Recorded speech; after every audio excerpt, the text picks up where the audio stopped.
Well, good morning, everyone, and welcome to our reflection for Wednesday, the 6th of May. As you're aware, over the last few weeks, there's been quite a lot of cleaning going on and work inside the church. And today I'm giving you your reflection from a very unusual position that very few of you have probably ever had the chance to get to. You can see behind me, hopefully, if I've got the camera right, St. Francis. The statue is actually about 4 metres off the ground behind our high altar. Yesterday I had the privilege of finishing the cleaning of the statues, of cleaning St. Francis.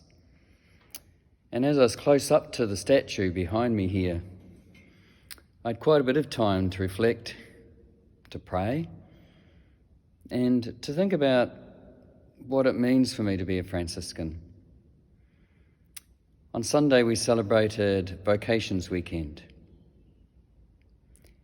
and again it was a chance to reflect. And this year marks 25 years since I joined the Franciscans, and what a huge amount of changes there has been in that time.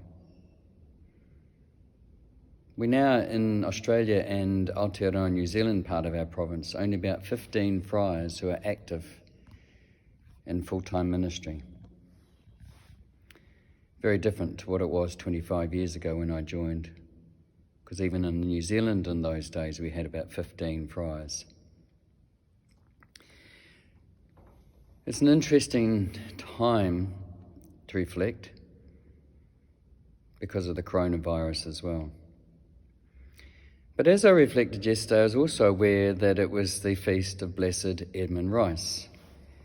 And as many of you know, I'm the chaplain to Waverley College, an Edmund Rice school. And prior to coming here to Sydney, I was a chaplain at St. Peter's College in Auckland, which is also an Edmund Rice school. So not only did I spend some really reflective time in prayer yesterday while I cleaned St. Francis here, but I did spend a bit of time reflecting on also Edmund Rice. And I started to compare these two characters, these two men who have impacted on our world so much. Different generations, about 600 years apart really, and yet they still had a call to make a difference.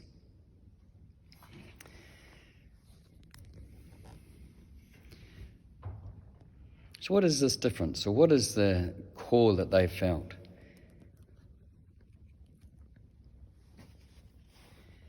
They saw a need in the world. They saw a need to change. St. Francis felt a call to go and preach the gospel with words and with example. And Blessed Edmund the same. He saw an injustice in the world for young people who couldn't get education. And he made a change, and today hundreds and thousands have been educated because of that. Hundreds of thousands of people have been affected by the life of St. Francis and his message of simple gospel living, keeping to the focus of the gospel. In his message of Easter, Pope Francis reminded us that we are in a world of change, and we see that daily.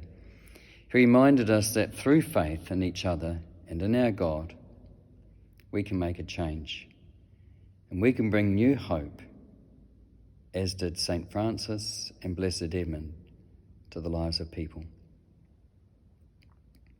Pope Francis says in his letter of Easter Sunday, "This is not a time for indifference, because the whole world is suffering and needs to be united in facing the pandemic.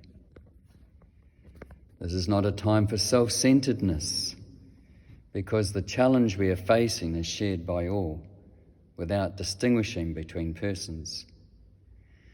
This is not a time for division, and this is not a time for forgetfulness.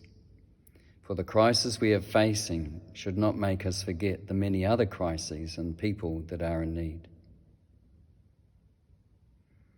He continues, indifference, self-centeredness, division, and forgetfulness are not words we want to hear at this time.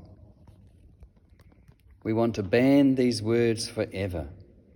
They seem to prevail when fear and death overwhelm us. That is when we do not let the Lord Jesus triumph in our hearts and lives. Part of today's gospel reads from the Gospel of John. Then Jesus cried aloud, "Whoever believes in me believes not in me, but in the one who sent me. And whoever sees me sees him who sent me. I have come as a light into the world, so that everyone who believes in me should not remain in the darkness. I do not judge anyone who hears my words and does not keep them, for I came not to judge the world, but to save the world."